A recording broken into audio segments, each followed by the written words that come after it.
आज हमारे पास है क्लास 9 का 20 इंपॉर्टेंट क्वेश्चन जो बोर्ड एग्जाम में सीधे सीधे देखने को मिलेगा आपको।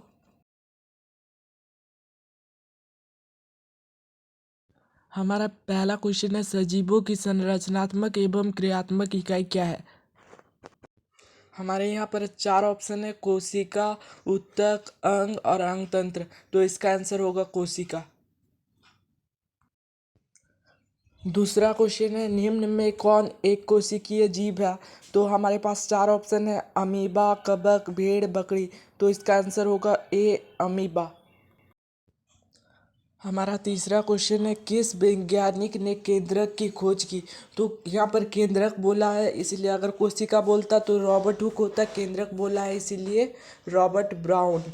हमारा ऑप्शन बी सही हो जाएगा। हमारा चौथा क्वेश्चन है, केंद्रक में पाए जाने वाले द्रव को क्या कहते हैं। तो उसे केंद्रक द्रव कहते हैं।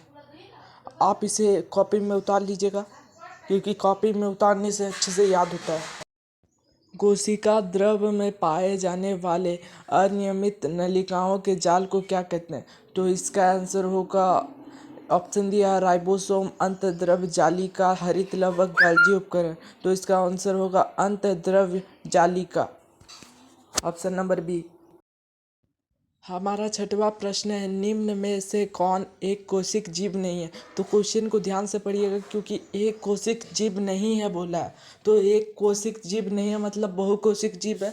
एक कोशिक जीव जिसमें एक ही कोशिका होता है, और बहुकोशिक जीव जिसमें ज़्यादा कोशिका होता है। तो अमीबा एक कोशिक जीव है, पैरामीशियम एक कोशिकीय जीव है, कैलामिडोमोनास एक कोशिकीय जीव है, लेकिन कवक बहुकोशिकीय जीव है।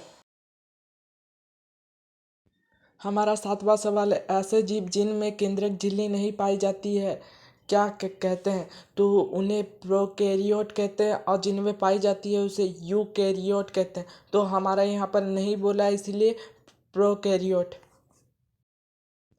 आठवां सवाल है कि जंतु कोशिका के सबसे बाहरी घेरे को क्या कहते हैं। तो जंतु कोशिका के कोशिका झिल्ली कहते हैं, और पादप में कोशिका भित्ति कहते हैं।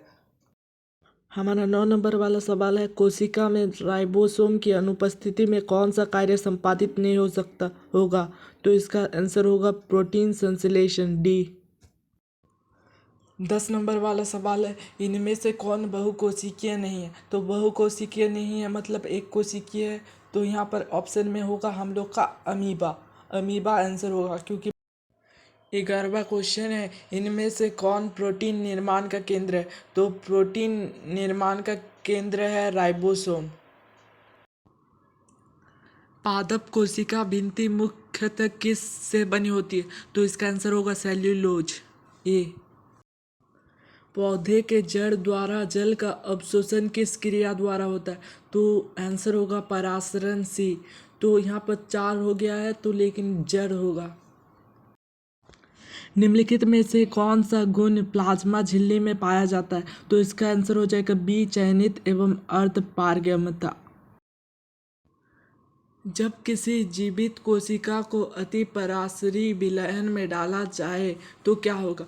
तो जब ऐसा किया जाता है तो कोशिका फूल जाएगी। तो इसका आंसर हो जाएगा बी। 16 नंबर सवाल है, पौधे में गैसों का आदान प्रदान किस क्रिया द्वारा होता है। तो पौधे में जो किस क्रिया द्वारा होता है। तो पौधे में विसरण द्वारा होता है, और मनुष्य में श्वसन द्वारा होता है। तो इसका आंसर हो जाएगा सी। 17 नंबर सवाल है, निम्नलिखित कोशिका अंगकों में से किसे आत्मघाती थैली कहते हैं। तो आत्मघाती थैली लाइसोसोम को कहते हैं। तो आंसर हो जाएगा बी, लाइसोसोम। 18 नंबर सवाल है, कोशिका का बिजली घर पावर हाउस किसे कहते हैं। तो इसका ऑप्शन अभी तक नहीं आया, तब तक आप इसका आंसर देने की कोशिश कीजिए। तो इसका आंसर होगा, तो जल्दी से बताइए इसका आंसर क्या होगा। तो इसका आंसर होगा माइटोकांड्रिया, माइटोकांड्रिया, ऑप्शन ए। और ये वेरी वेरी इजी सवाल है, क्योंकि ये 8 क्लास के बुक में भी होगा आप लोगों का। ये सब आप उतार लीजिए, क्योंकि ये सब आपको आपके पेपर में देखने को मिलेगा। क्योंकि आपका 40 नंबर का ऑब्जेक्टिव क्वेश्चन है, तो आपका पूरा ऑब्जेक्टिव क्वेश्चन ही रहेगा। तो ये सब जरूर आएगा।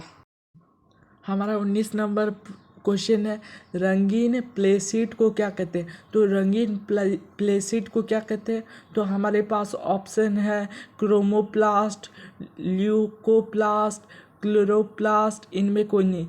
तो रंगीन प्लेसीड को कहते हैं क्रोमोप्लास्ट। इसमें बहुत सारे बच्चे क्लोरोप्लास्ट सोच रहे होंगे, लेकिन नहीं, क्रोमोप्लास्ट होगा।